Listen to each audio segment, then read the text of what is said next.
Hi, everyone. Thrilled to be here. Love GraphQL. Big fan.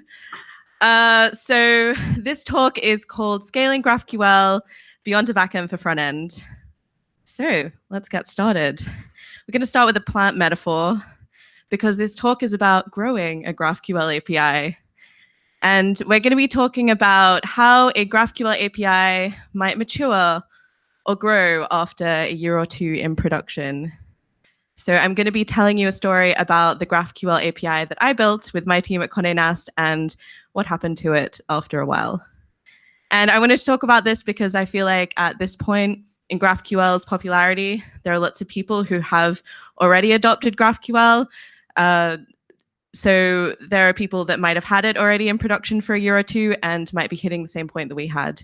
So I'll be sharing the evolution of our architecture. Here's what I'll talk about. First of all, what is a BFF? Not a best friend forever. How and why we built one, how and why we scaled it, where we see it going, and ultimately what we learned from this whole GraphQL experience. And who am I? I'm Michelle. This is a photo of me. And I'm a software engineer at Condé Nast. And if you want to tweet me, you can do so. Ms. Michelle Gar, you can tweet me about GraphQL. So let's start with what is a BFF. You might have heard of a BFF, but just so we're all on the same page, I'm going to talk a bit about this software design pattern and what it is. So BFF, as we learned, does not stand for best friends forever. It stands for Backend for Frontend API. So it's a software design pattern that was popularized by SoundCloud, and it's really for internal organization APIs, by which I mean that it is an API that is owned and internal to a particular organization. So it's not a third-party API that's published for the general public to use. And I want to talk about the model that the BFF pattern is offering an alternative to. The one-size-fits-all API. This is a monolithic API that is shared between multiple applications or front ends inside of an organization. It probably wraps the main data sources that are used by apps in that organization. Probably familiar to some people. And a one-size API scenario might look like this. So you have multiple different applications that are sharing the same API. These applications might have different user experiences or use different parts of that API. Some might only use a little bit, some might use a lot.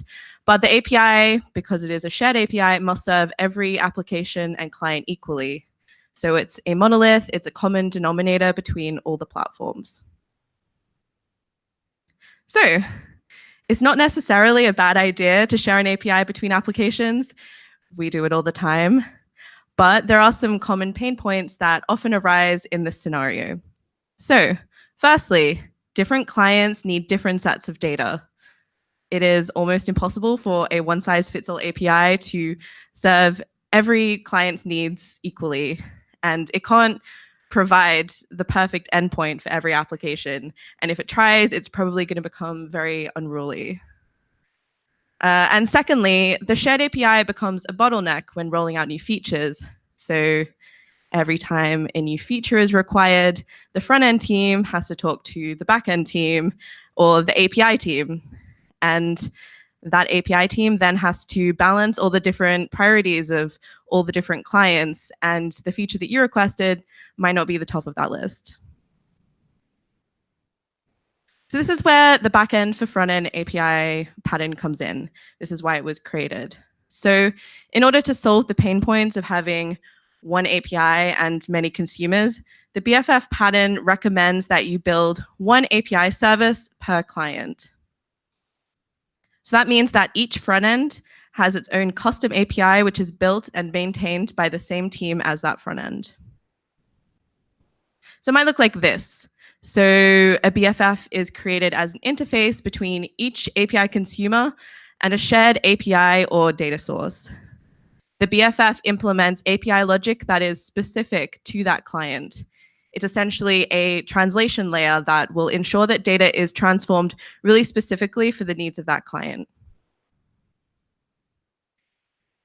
A client might also be using multiple APIs, in which case the BFF would act as a kind of API gateway that is defined just for a single application. So it'll perform the task of aggregating and combining the data from a set of APIs into a common format that is convenient for that client to access. So, benefits of this. Firstly, it's easier to adapt your BFF API as UI requirements change. So as a front-end developer, now instead of waiting for the API team to implement that new endpoint or integrate some new data, you can just go ahead and do that yourself. Secondly, it simplifies the process of lining up server and client releases. So now that one team is managing both the UI and the API, there's no longer coordination that has to happen between these two teams. Thirdly, because the BFF is more focused on the needs of a single application, it's inevitably going to be smaller and more focused and manageable than a one-size-fits-all API. So it's going to be easier to understand and navigate, and it'll probably have smaller payloads. Finally, you're able to aggregate multiple calls to downstream APIs into one single call to the BFF, which, as we all know, is a great thing. You might be thinking that as GraphQL enthusiasts, a lot of these benefits sound familiar to you. And maybe you're wondering, is GraphQL BFF? Are all BFFs GraphQL? Are they the same thing? So the BFF pattern was created before GraphQL, and it mostly references REST APIs. But as you might be thinking, a lot of the benefits that I just mentioned totally come for free with GraphQL. So just as a BFF provides only the data that is needed by a client, GraphQL allows clients the flexibility to define their own data needs. Just as a BFF reduces overfetching by returning only the data for one client instead of many, GraphQL reduces overfetching because it returns only the data that is requested by that particular client. And finally, both a BFF and a GraphQL allow you to aggregate multiple data sources into a single interface. In a BFF, that is the BFF interface, and in GraphQL, that is the GraphQL schema. So there is definitely a lot of shared ground between BFFs and GraphQL, but GraphQL is not equivalent to building a BFF API by default. Backend for Frontend is a design pattern that might leverage either REST or GraphQL. And not all GraphQL APIs are designed to be a BFF. But I do think that there is a lot of shared ground between BFFs and GraphQL. And so I think that GraphQL is a natural fit for building a BFF API in 2019. And also speaking to lots of people who use GraphQL, it's a really common way to introduce GraphQL to an organization. So I've heard of many teams introducing GraphQL to their company in the form of a BFF. And this BFF will frequently wrap legacy APIs for one application. It'll aggregate multiple data sources. It'll ease a transition to microservices, or maybe it'll help with migrations between different APIs. And I think that a BFF is a low-stakes way to introduce GraphQL to an organization. Its surface area is limited to just one application, and it does not require you to actually rewrite any downstream services in GraphQL. So it's like an easy way to get GraphQL in there. So this is exactly what we did at Condé Nast, where I work. So I'm going to tell you about the GraphQL BFF that I built with my team, where we started out, and where this API has ended up after 2 years. But first, some context. I work at Condé Nast, which, if you've never heard of it before, is a publisher of many magazine brands that you might have heard of, such as Vogue and GQ magazines. And GQ is not a magazine about GraphQL. I'm sorry if you've heard that joke before. It's my only GraphQL joke. I wish it was about GraphQL. Okay, so for 3 years, I've been working on the team that builds the international websites for Vogue and GQ magazines, which are all served by a single platform. And these sites are all currently fully 100% powered by a GraphQL API in production and have been for almost 2 years. So most of the content for our websites comes from an internally built content management system called Copilot, as all content management systems are internally built. Copilot has a REST API that allows you to request data for content on the websites, such as articles, galleries, videos, etc. So our websites, of course, use this REST API because that is the API that exists for this content management system. So before GraphQL, our API architecture used to look a bit like this in a very simplified way. So our web application, which is written in React, used to speak pretty much directly to multiple REST APIs. And the most important of those REST APIs was the content API for that content management system. And early last year, we introduced GraphQL to our project in the form of a BFF API. So we essentially wrapped all the REST APIs that we used in a GraphQL layer that our React application now queries instead of talking to those REST APIs directly. So I think this is a fairly common way to introduce GraphQL. So we introduced GraphQL to solve many of the same problems as everyone else. And the most important impact of introducing GraphQL was that it vastly improved the developer happiness of pretty much everyone who worked in our code base. So it gave us a single interface to fetch data for our UI, despite using multiple downstream APIs. We could combine content data with data from our other data sources, such as recommendations API or a configuration API. And it was honestly just very joyous, and we were all thrilled. And it took us about 3 months to switch fully over to GraphQL. So we integrated our new API incrementally, page by page. So we started with a category page, such as this that you see now. So we would launch the category page, and then the tag page, and then finally the home page. Took about 3 months. And how did we feel about this? We loved our new GraphQL API. It was a really successful development in our architecture that made everyone really happy. It encouraged us to clean up a lot of our tech debt. We actually became just so obsessed with our GraphQL API that people were sick of hearing us talk about it at product demos. And just to foreshadow the next section of my talk, I will say that we always had a slight feeling that the schema that we had written for our application might be useful beyond the confines of just our application. And we did keep this in the back of our minds when we were designing our schema. So I'm going to stop here and talk about one of the most common concerns with the BFF pattern, which we're following here, which is duplication.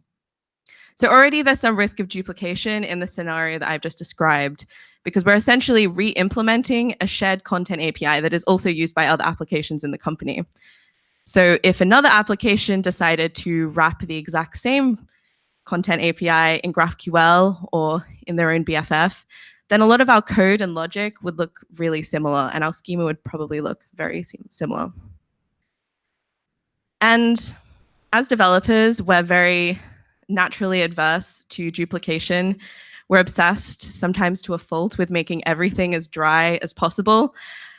And for many of us, BFFs will feel counterintuitive because duplication is pretty inherent to the BFF pattern. So Sam Newman, when writing about the BFF pattern, has this to say about duplication. Sam Newman has written an iconic blog post about the BFF pattern, and it is the first Google result when you Google BFF, so you can look this up. So he said, one of the concerns of having a single BFF per user interface is that you can end up with lots of duplication between the BFFs themselves. They may end up performing the same types of aggregation or have the same or similar code for interfacing with downstream services. Some people react to this by wanting to merge these back together and have a general purpose aggregating Edge API service. This model has proven time and time again to lead to highly bloated code with multiple concerns squashed together. Very damning. And I want to share this quote that I love from someone called Sandy Metz, which is, duplication is cheaper than the wrong abstraction. And I think about this quote every day when I'm coding and every time I hear the acronym DRY. So I personally believe that when we design code and services, we should always start from a place of duplication wherever possible, and we should optimize later down the line once we've validated the actual need for a particular abstraction. And I'm talking about this philosophy in my GraphQL talk because On our BFF journey, we ultimately did create an abstraction to fix some of the duplication that was inherent to our GraphQL BFF. But I don't suggest you do this without really questioning first if your abstraction is really necessary or if it's the right one. So don't create a shared microservice before you actually need one and have validated the need for that microservice to exist.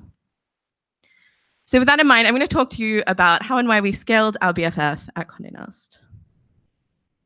So the question came up earlier this year of what was next for our GraphQL architecture. We were sort of going through a general re-architecting exercise for our application. And we had been using our GraphQL API in production for about a year at this point. So we've been using our API to power a platform that serves 21 different international Vogue and GQ websites in 10 countries around the world. And our API serves around 200 million users each month, probably more at this point. So our API was doing it was doing well. And so why did we feel the need to scale what we'd created since it was doing fine?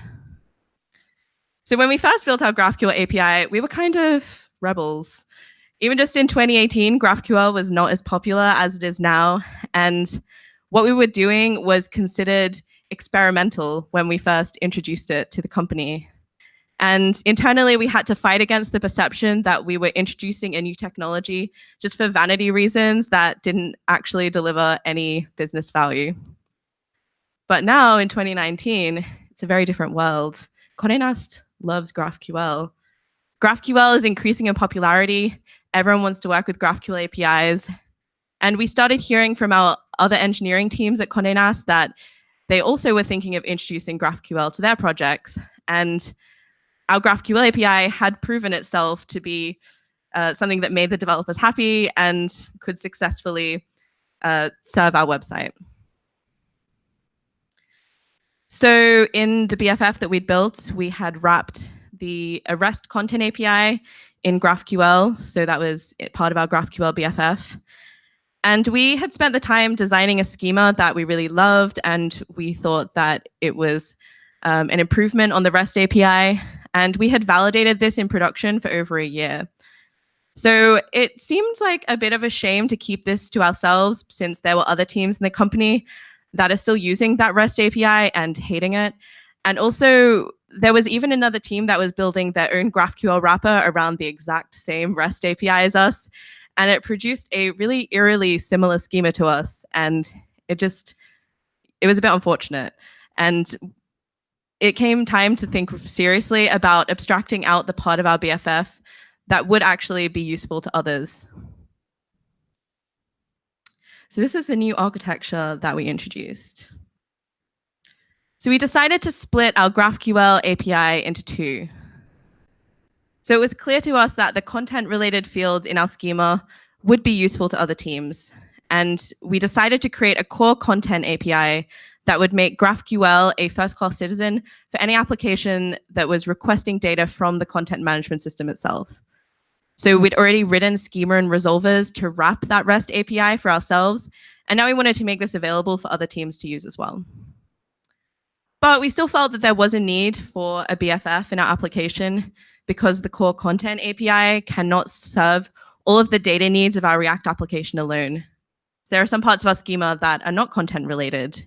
They're quite specific to our particular application, or they're just a different API. So things like configuration, we have a configuration API, we have some integrations with some third-party APIs like MailChimp, we wrap a recommendations API, and we didn't want to do everything at once. So we decided that resolvers for this part of the schema would remain inside the BFF for now, and maybe we would do something with them later on. And a big part of the dream of this new architecture was that we would be consuming GraphQL all the way down. So instead of carrying the complexity of wrapping a REST content API inside of our BFF, we could actually just consume pure GraphQL direct from the source. So here's what our architecture looked like before we split the content API into its own GraphQL service. So you see we have our GraphQL BFF API that's wrapping those REST APIs. And here's the change that took place.